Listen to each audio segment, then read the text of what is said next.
Hi, ഞാൻ ദേവാൻ അജിത്ത്. ഇന്നലെ ഞാൻ ദിലീപേട്ടനെ കുറിച്ചുള്ള ഒരു വീഡിയോ ഇട്ടായിരുന്നു. ആ വീഡിയോയ്ക്ക് താഴെ ഒരുപാട് പോസിറ്റീവ് കമൻറ്റ് വന്നായിരുന്നു. പിന്നെ ആ വീഡിയോയ്ക്ക് താഴെ കുറച്ച് നെഗറ്റീവ് കമൻസും വന്നു. ആ നെഗറ്റീവ് കമൻസിൽ കുറേയൊക്കെ തെറികളും ഉണ്ടായിരുന്നു. പിന്നെ തെറി വിളിക്കുന്നവരെ ശ്രദ്ധിക്കുക. ആ തെറിക്കൊക്കെ റിപ്ലൈ കൊടുക്കുന്നത് ഞാനല്ല, മറിച്ച് എൻ്റെ സാധാരണക്കാരായ എൻ്റെ പേരൻസാണ്. അതുകൊണ്ട് നിങ്ങൾ എന്ത് വിളിക്കുന്നോ അത് തന്നെ തിരിച്ചു പറയാൻ അവർക്ക് ഒട്ടും മടിയില്ല. അത് നിങ്ങൾ അറിഞ്ഞിരിക്കുന്നത് കുറച്ച് നല്ലതാണ്. ഓക്കെ, ശ്രദ്ധിക്കൂ. പിന്നെ എല്ലാ വീഡിയോസിനും വരുന്ന പോലെ കുറച്ചേര് പറഞ്ഞു, വലിയ വയൽ ചെറിയ വർത്താനം, ചെറിയ വയൽ വലിയ വർത്താനം സംസാരിക്കല്ലേ കുട്ടിയേ എന്ന് പറഞ്ഞിട്ട്. അല്ല, ഞാനൊരു കാര്യം പറയട്ടെ, ഇന്ന് സംസാരിച്ചല്ല വലിയ വർത്താനം, ഇന്ന് സംസാരിക്കുന്നതാണ് വലിയ വർത്താനം. അപ്പോൾ ഇതും കൂടി ഒന്ന് കേൾക്കൂ കേട്ടോ. മാധ്യമങ്ങൾ പറയുന്നത് മാത്രം വിശ്വസിച്ച് മണ്ടന്മാരാകുന്ന കുറേ പാവപ്പെട്ട ജനങ്ങൾ നമ്മുടെ കേരളത്തിലുണ്ട്. അവർക്ക് വേണ്ടിയാണ് ഞാനിന്ന് സംസാരിക്കാൻ പോകുന്നത്.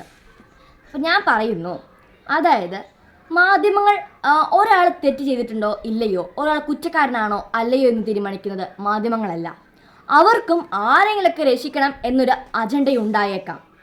അവരും പൈസ വാങ്ങി ആർക്കെങ്കിലൊക്കെ വേണ്ടി സംസാരിക്കാൻ ചാൻസ് ഉണ്ടായേക്കാം.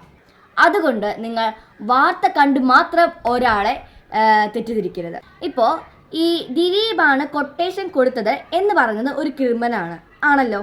അപ്പോൾ ആ ക്രിമിനലിൻ്റെ കൊട്ടേഷൻ ഇതാണെങ്കിലോ, അതായത് നീ പറയണം, നിന്റെ തെറ്റാരെയും കണ്ടുപിടിച്ചാൽ നീ പറയണം ദിലീപാണ് കൊട്ടേഷൻ തന്നത്.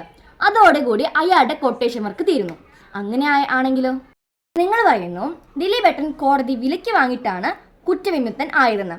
അപ്പം ഞാനൊരു കാര്യം ചോദിക്കട്ടെ, 2017 ദിലീപേട്ടൻ എന്താ പിച്ചക്കാരനായിരുന്നോ? അതോ അത് കഴിഞ്ഞിട്ട് ഇപ്പോൾ 2025 ആയപ്പോൾ ദിലീപേട്ടൻ ലോട്ടറി അടിച്ച് ഇപ്പോൾ കോടതി വിലയ്ക്ക് വാങ്ങിയതാണോ? എന്താണ് നിങ്ങൾ പറയുന്നത്? ഒരു ലോജിക്കില്ലാത്ത കാര്യങ്ങളാണ് നിങ്ങൾ സംസാരിക്കുന്നത്. അപ്പോൾ ഇത്രയും വർഷം ദിലീപേട്ടനെ എന്തുകൊണ്ട് നീട്ടിപ്പോകേണ്ട ആവശ്യമുണ്ടായിരുന്നു? അന്ന് തന്നെ പൈസ കൊടുത്ത് കോടതി വിലയ്ക്ക് വാങ്ങായിരുന്നില്ലേ? എന്താ അങ്ങനെ ആരും ചിന്തിക്കാത്തത്? ഇനി നിങ്ങൾ മനസ്സിലാക്കേണ്ട ഒരു കാര്യമുണ്ട്. എന്താണെന്ന് വെച്ചാൽ, ഒരു വാർത്ത കണ്ട് മാത്രം ഒരാളെ തെറ്റിദ്ധരിക്കരുത്.